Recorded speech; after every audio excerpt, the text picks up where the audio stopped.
I'd like to call the meeting of the Mint Hill Planning Board, November 16th, 2020 to order. Roll call, we have a quorum here.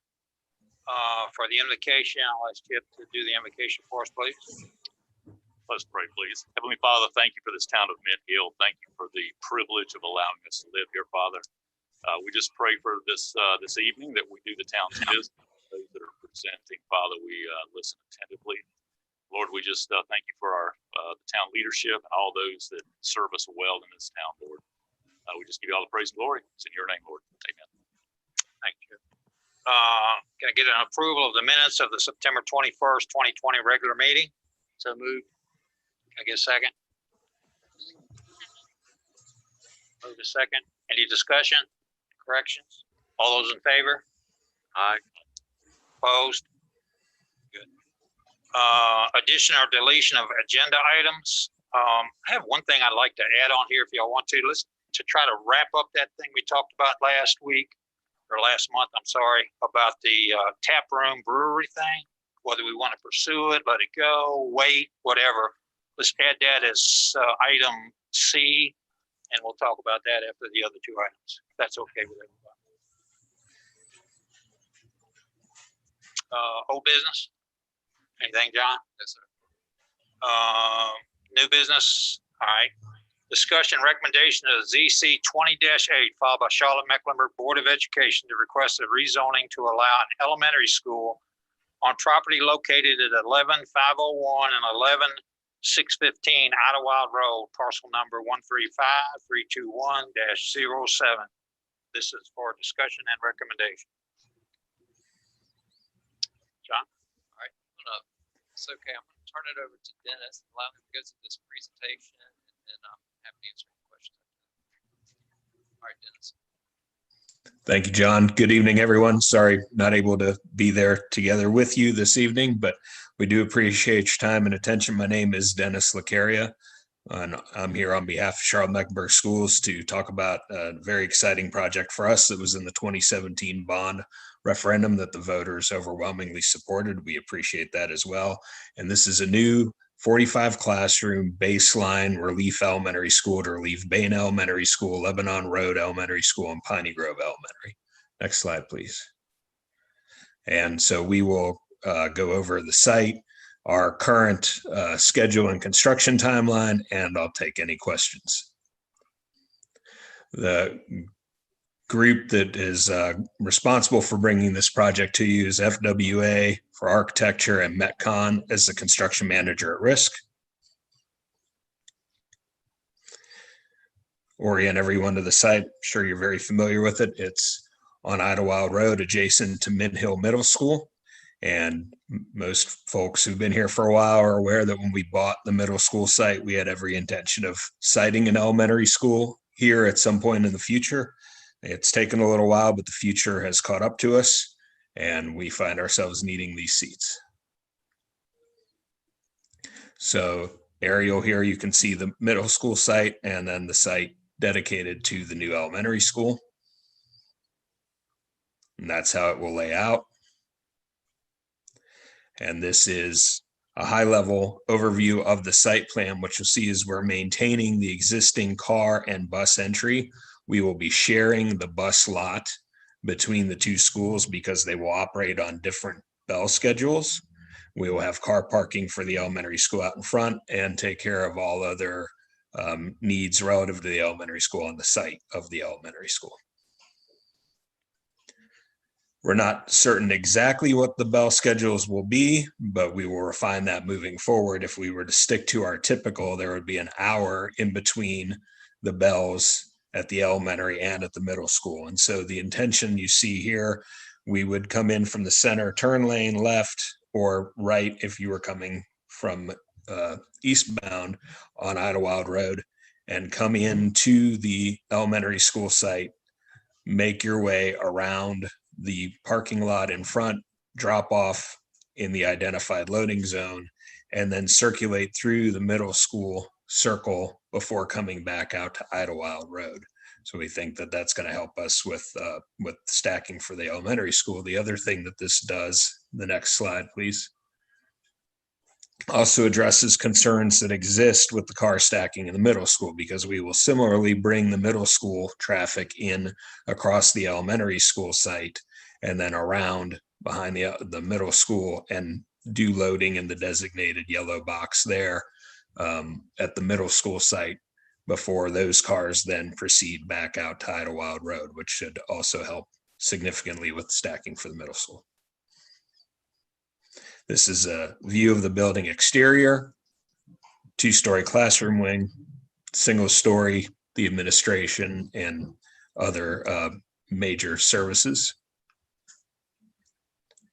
This is a high-level floor plan. You can see single point of entry, which was identified by the loading zone on the earlier slide, administrative offices directly off of that, straight ahead. You are in the multi-purpose rooms, and then off the corridor and down is the classroom wing. And the second floor is classroom wing and support services. So the timeline that we're on for construction, we're in the design and permitting. The rezoning is part of that process. We would look to begin construction early in 2021 and deliver the school in August of 2022. As we manage the construction here, we would ensure to fence off the entire elementary school site. All construction entrance will run off the bus access road. And as typical at any of our sites where the school is occupied and we're working, we also don't allow any construction traffic or heavy vehicles to move a half hour either side of any bell schedules, so we don't ever get into a conflict between parents and students and the construction vehicles.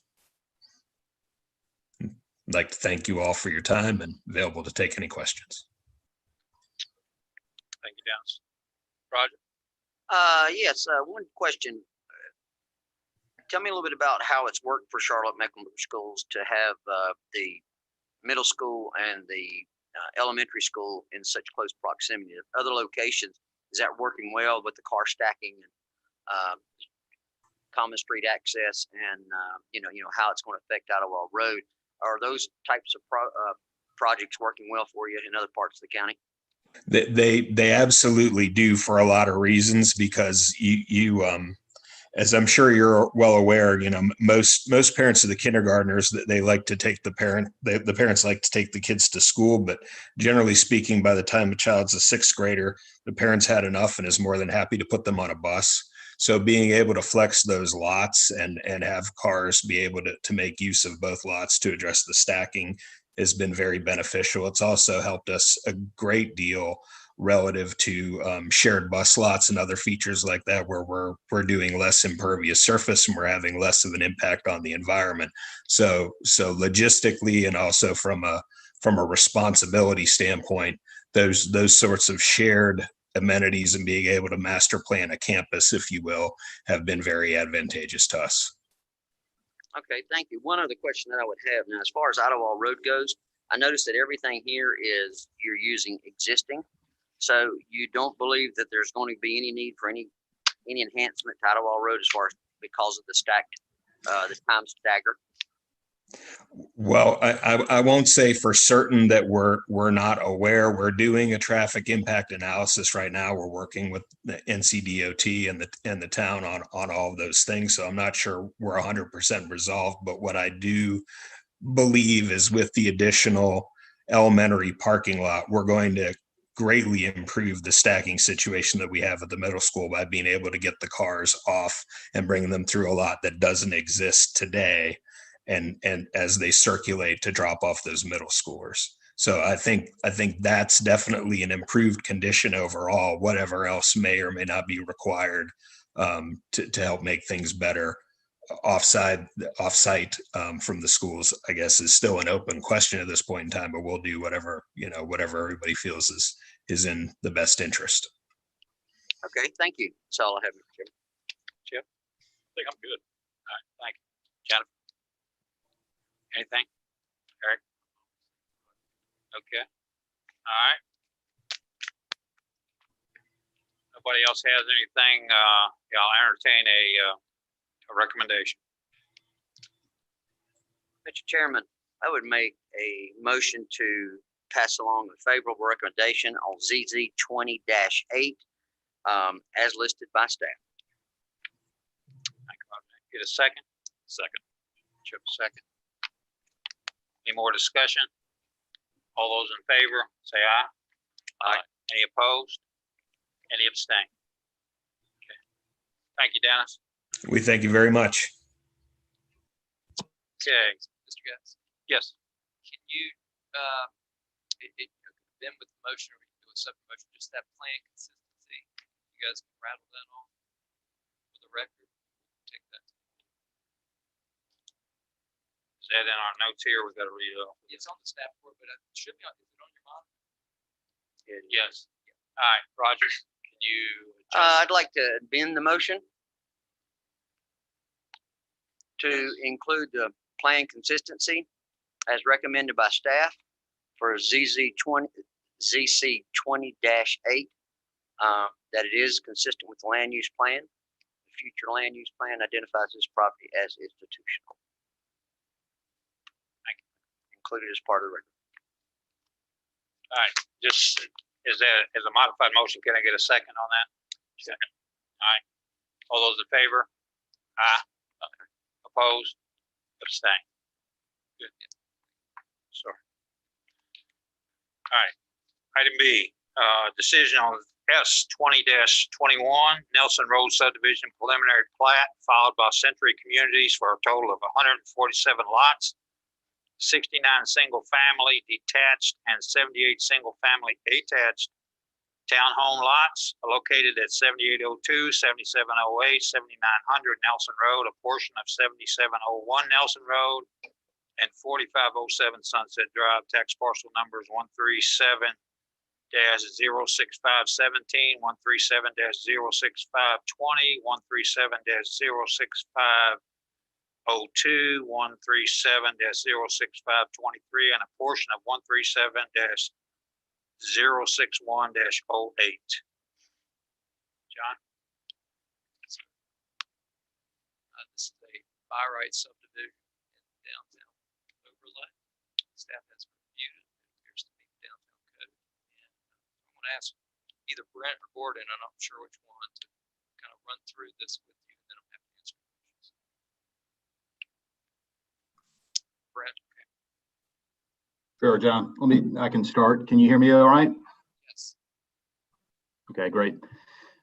Good evening, everyone. My name is Gordon Johnston, and I am the land acquisition manager for Century Communities, as John mentioned, the applicant and builder for the subdivision in front of you tonight. And I'd like to start by saying thank you to the planning board and thank you to John and his staff for their time and consideration and guidance throughout this process. And just as a brief introduction, for those of you who are not familiar with Century Communities, we're a national home builder, currently the 9th largest home builder in the country with offices across 17 states, including the division office right here in Charlotte. And we're currently developing and building homes in about 14 communities across the region, and certainly looking forward to add this one to that list. As a brief history on the project, the community before you tonight is one we've been working on for about 18 months now. And again, we're certainly excited to be at this point here tonight and to do business in Mint Hill. This would be our first community within, first new community within Mint Hill. And the project, as you see it on your desktop, comprises 31 acres located really just a few hundred yards from where you're sitting tonight, just north of you, with primary frontage along Nelson Road and one additional connection to Sunset Drive. And obviously situated, as you see, kind of in the southern end of the site. It's situated along the northern and eastern edges of McEwen Lake. And the plan, as was mentioned, is showing 147 total residential lots. And what we've worked to accomplish with this plan is really a neighborhood that first and foremost captures and really magnifies some of the best attributes of the location as it exists today.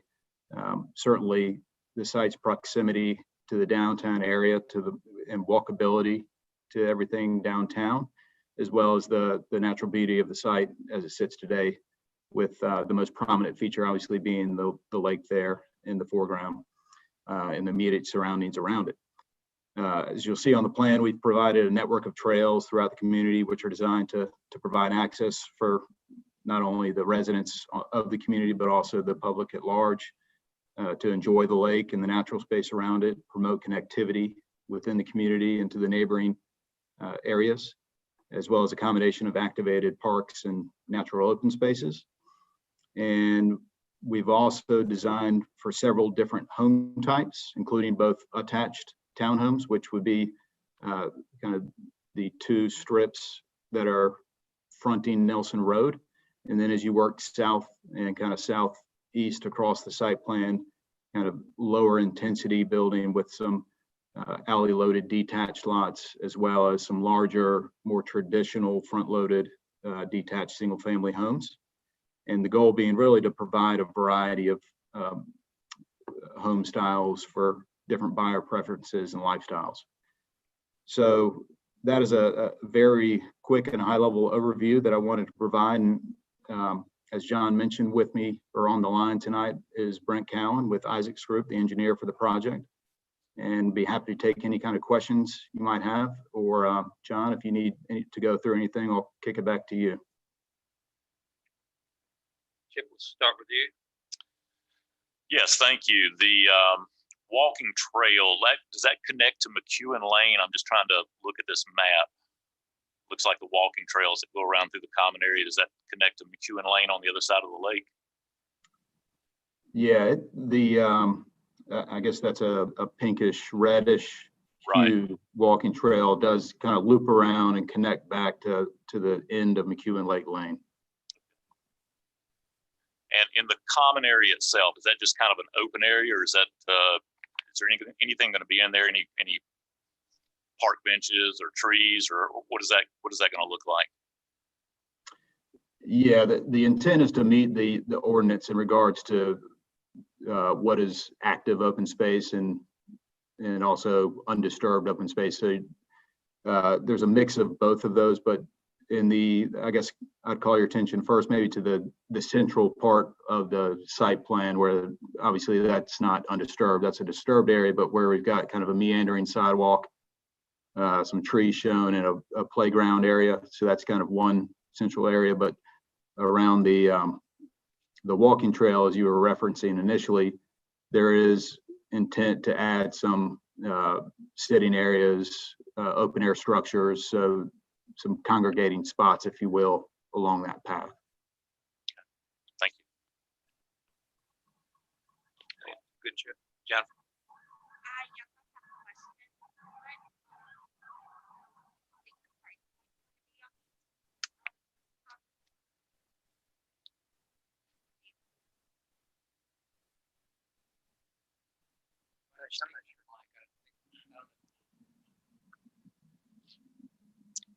Yes, my question is your price points on these properties? Right, so obviously this is a project where we still have a fair amount of engineering and planning to go prior to end development, for that matter, of the site before we're to the point of pricing homes. But once that all comes to bear and we can actually start building homes, obviously we would do a thorough analysis and price to the market at that point. As we sit here today, my best guess would be kind of starting pricing in the, call it upper twos, and then for the townhomes, and then moving up from there as you get to some of the larger lots, larger floor plans.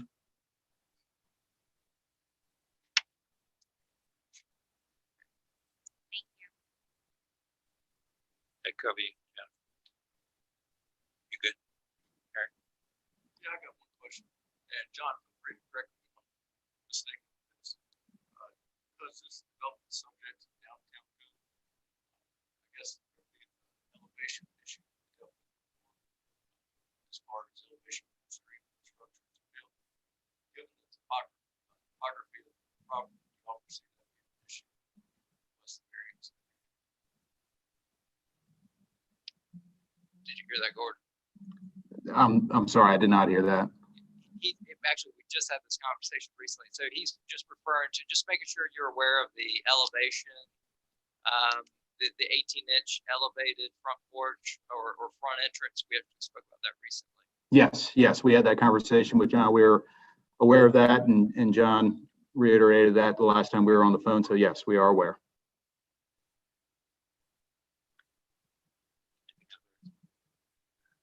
Yeah, Gordon, Tom Gads, has there been any kind of traffic impact study or anything, or is one needed with these roads? These roads are not the greatest roads that I've seen around town.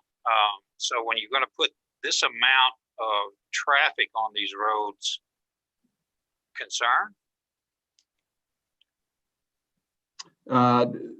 No, I would say not concerned. I mean, given the access points or 2 access points, there's, depending on which direction you want to head, there's multiple options to go either Sunset or Nelson. And actually, obviously, this project is not, or the adjacent parcel is not part of our project, but it is one that has been, I believe, already approved by the town and on the drawing boards, which would provide, once built, at least kind of see the silhouette of it to the west of our property, would provide yet another point of access for residents. So John, is this an issue? Well, as far as the traffic study, this did not trigger that. Typically, those are much larger development, much larger than this, or it is on a road with a high traffic, which this did not have. So there's not a particular concern, and certainly didn't trigger the traffic studies. That's why. So does this mean, as I travel these roads meet our standard for downtown overlay now? The interior streets. No, I'm talking about the roads that they're going to dump onto. Hey, John, Yes, sir. if I may add to this question or to this issue, we are widening Nelson Road as well as Sunset Drive to a cross section that is required by the ordinance. We're adding some pavement, we're adding curb and gutter and storm drainage, and we're adding sidewalk. Yes. Okay. Yeah, but as far as the road itself, the whole road, no, sir, I don't know if we've done an analysis. I mean, that could certainly be something that we speak with Public Works about. I'm pretty sure they have. Yeah, I mean, I worry about this much traffic going onto those roads. You know, they're not, to me, they're like country roads, you know, and so I don't know what volume we're talking about, but it's got to be quite a bit for the number of lots that we've got here. Well, I can assure you that this plan is seen by our Public Works Director. He is aware of it. It also goes through plan reviews from the county. So if they had a particular concern, they would have conveyed that. It's like I said, Public Works Directors. Who's responsible for these roads? It's the town. Town of Manhattan. All right. So he answered my question. I've forgotten about this over on the west side. I was wondering what this was over here. Have we approved that one already? Yes. Okay. Probably maybe a year ago. Yeah. 6 months ago. Yeah. All right. Jennifer asked another question. All right. I'm good. Anybody else? Roger. Quick question.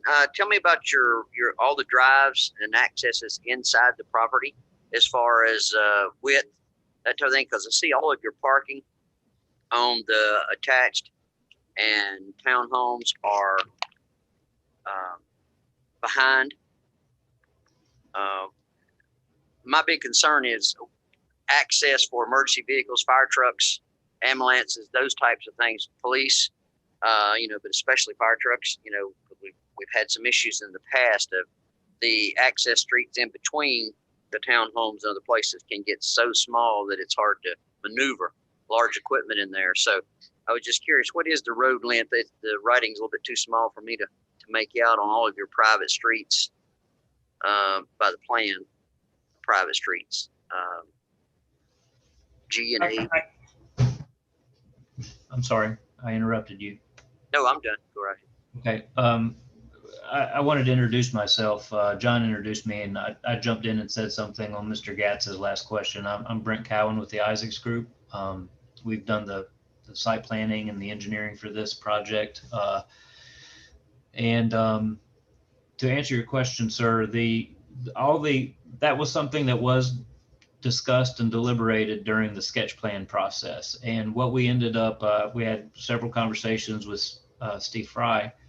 And what we ended up with is we're going straight with the county cross section. It's a 16 foot of pavement with 2 foot either ribbon curb or valley curb. We have a couple different varying cross sections depending on how we're managing drainage, for a total width of 20 feet back of curb to back of curb. And that's also the required width that the fire department needs. They need 20 feet free and clear, and that's what we've given. And that's 20 feet without parking? That's 20 feet without parking. And so the way we're managing parking is we have a lot of on-street parking along the public roads. In the alleyways, the attached multifamily, I guess the attached buildings, they have a 20-foot deep a driveway pad before the building. And so there's room for a car in the garage. There's room for cars in the, excuse me, let me silence that phone. There's room for cars in the driveway. So theoretically, you could park 4 cars, 2 cars in the driveway, 2 cars on the parking pad. The single families are front loaded, same deal. Garage space and at least 20 feet minimum from the back of the sidewalk to the front of the garage. And for the single families detached that have a rear loaded garage, those are following there's a standard in the downtown overlay that shows a shorter parking pad. The idea there is to get people into the garage.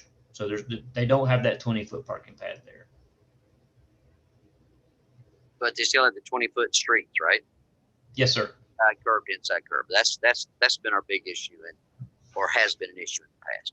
Okay, that's just what I want to make sure of. I do share Chairman Gantz is concerned about the amount of traffic on the roads, but it looks like a well-planned site. It looks like a very usable site. So I trust that y'all will do the things necessary to make sure the accesses, everything on the roads are adequate. And thank you. John, and again, from what I can see here from the staff approval, this meets all of our requirements and without really any question, right? I mean, as far as the overlay. Okay. All right. Thank you. That's all, Mr. Chairman. Anybody else? Everybody good? Okay. Could I entertain a decision on Nelson Road subdivision? Of a favorable recommendation for S20. Now, is this a recommendation or a decision? This is our decision. Okay, favorable decision. For S20-21, filed by Century Communities, located a portion of 7701, 7802, 7708, 7900 Nelson Road, and 4507 Sunset Drive. Tax parcel numbers 137065-17, 137065-20, 137065-02, 137065-23, and a portion of 137061-08. Can I get a second? I'll second. Roger, second. Any more discussion? All those in favor, aye. Aye. Opposed? Abstain. Thank you. Thank you, gentlemen. Thank you. Thank you, everyone. All right. Number C. Item C.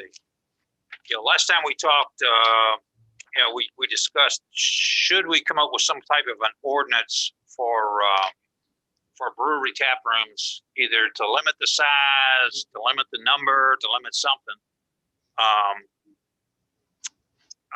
From watching the board meeting, I didn't see a lot of concern from the board about anything for the future as far as a concern of too many tap rooms, too many breweries or whatever. I don't know if you can add anything else to that, Dale. I mean, is there an issue with you guys? I mean, is it something you all would like to see us pursue?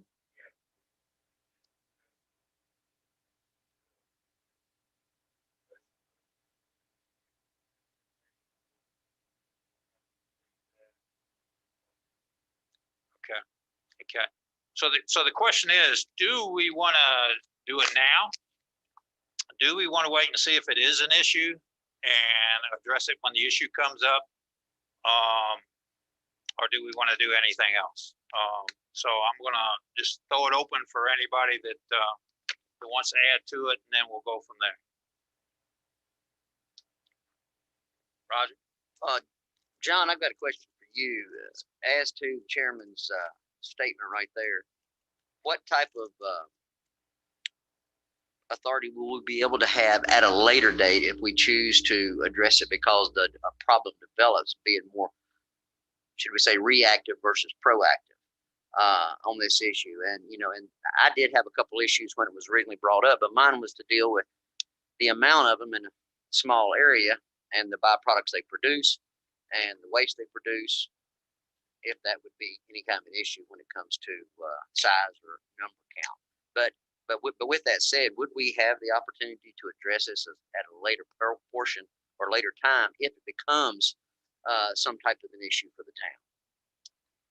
Well, it depends on what you mean by issue. So if the issue is really the number of units, then if the second one comes about, you got, and I'm assuming you're okay with two, maybe more than two, you might have concerns. So at two, you guys can reevaluate this and say, you know what, two, maybe too many, or three, maybe too many, and then we can have this conversation. Now, if one is enough, then you probably want to go ahead and start having this conversation now, because you're right. If, let's say, we have an applicant all of a sudden for the second one, and you then want to do a text amendment, that might be a little too late. Okay. So it really depends on the number of the actual concerns. Okay. Well, to follow up on that now, as far as, to me, some things that I've been looking into is size more of a way to kind of to address this versus number of breweries versus maybe the size or capacity, whether it's square footage or capacity, so that we don't get too many in a small area.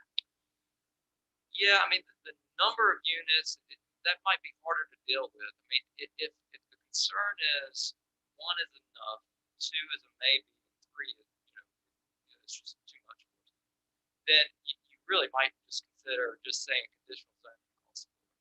Okay?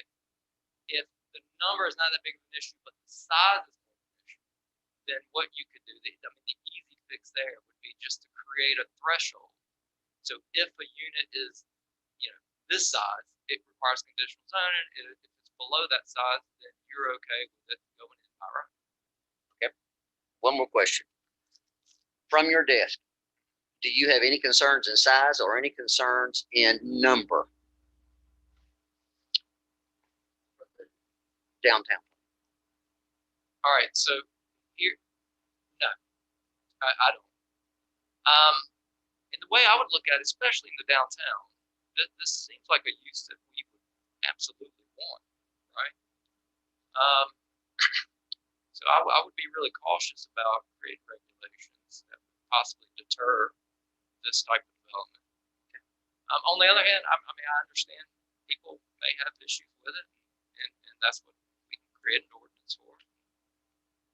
But no, the way I see it, I'm not particularly concerned.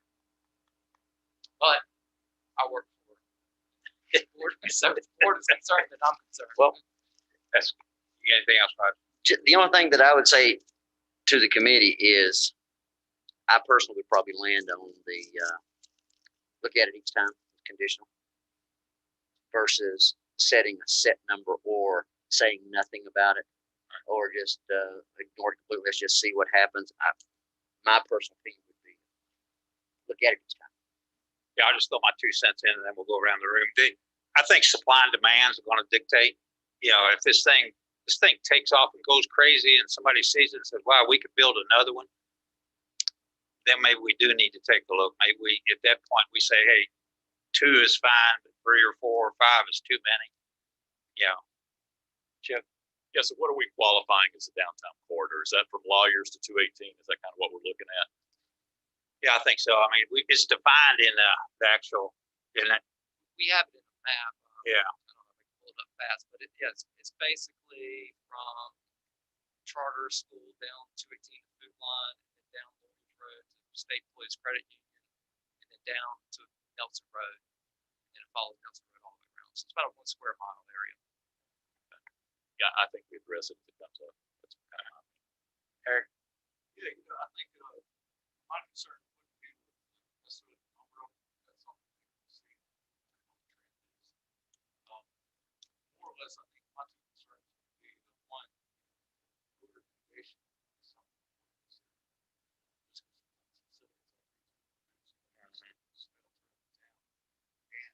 Other consideration would be production cap.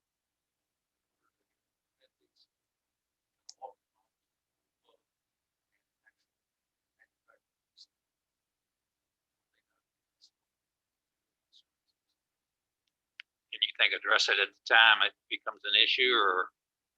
I'm not sure, John, how concerns like that. Because, well, I mean, what you can consider, again, the easy thing is to take conditional zoning and just throw it in our ordinance, and that's just how it is. Every time one pops up, you guys have the ability to look at it. It'd be very similar to like drive-throughs in the downtown. Okay, so any drive-through in downtown has to go through a rezoning process for consideration. Another option would be Matthews, maybe a good example here. Charlotte has an ordinance, but Matthews has a more robust set of definitions. So they really break it down into like a large brewery, a microbrewery, a tap room, and I think they have another category.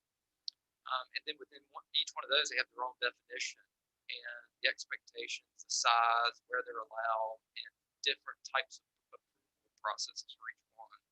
So that's something you can consider too. Tap rooms are generally a smaller scale unit. It's not, I think some of the concerns that maybe you guys are addressing is maybe for a large scale brewery, and that's typically not what a tap room is. But again, in our ordinance, we don't distinguish that. So, in theory, a larger brewery could come in and use that tap room definition and fit in. So it's, I can bring you guys an example, maybe Matthews, an example of Matthews' ordinance, if that's something you want to consider. Again, the easy fix would be just to throw a CD in. That's just, it could be even a placeholder until we come back later. So completely up to you. Go whichever. Anything else? Jennifer?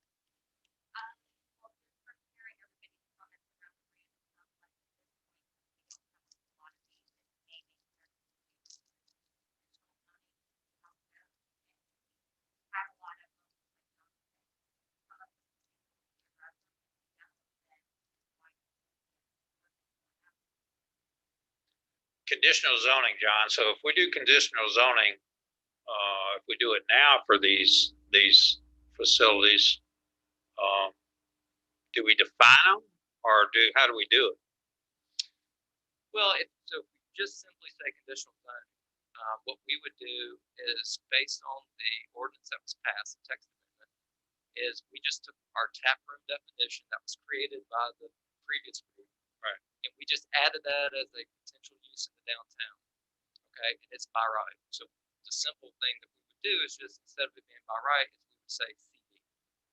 So for future cases, anyone interested in that, it's not prohibited, but it's not necessarily allowed. So what they would have to do is go through the rezoning process. Familiar with exactly what the school's going through. Right. They would have to navigate through that process to get approved. So what if it's something larger than that, outside of that definition? Well, again, unless we create a distinction between large and small types of units, it is, so, for example, if someone came to me tomorrow and said that they had an idea for a microbrewery or something, most likely the best fit is going to be this tap room brewery definition that we have. So unless we create another set of definitions or create a distinction on size, that's the way we would look at it. So they would fall under that CD because of that. Exactly. Go ahead. Well, I'm pro-business as I can be, but I just feel like this is something that town needs a little say in it. Yes. But do you think having the CD designation on it, do you think that will prohibit people from seeking to put those kind of establishments in? No, I would definitely say, and I've seen it, that is something we all have to think about. When you place a CD on any of our uses, it is a deterrent. Not to everyone, but the one that is coming to this town that is interested, if they see that they have to go through a political process, which is what this would become, they may say, you know what, this is, I don't want to go through it. And you got to keep in mind too, they've had experiences with other towns. It's, sometimes these things drag out for a long time. So based on their former experiences, they could look at that political process and they could say, there's no way I'm doing it. And they could go the other way. So it is something that we would want to think about.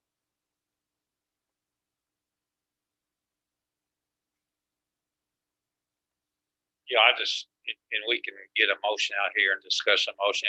My gut feel is that it's not an issue right now, and until it becomes an issue. If it becomes an issue, we put a CD on the next one. I mean, CD is fairly easy to do, right?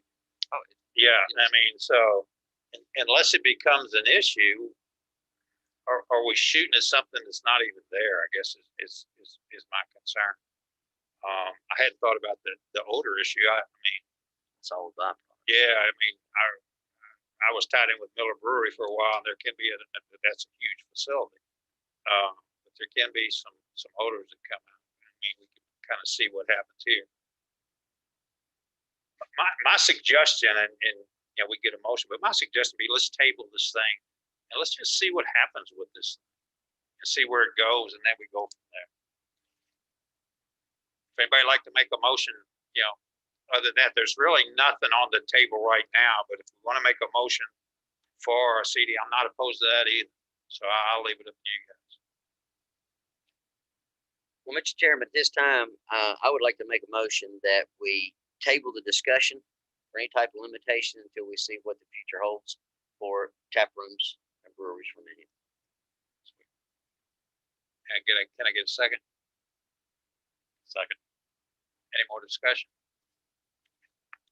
All those in favor, aye. Aye. Any opposed? Any abstain? Thank you all. Can I get a motion to it? Anything else anybody's got while we're here? All right. Thank you all for your time. Can I get a motion to adjourn? So moved. Second? All those in favor, get up and leave. Anybody wants to stay can hang around. Thank you all.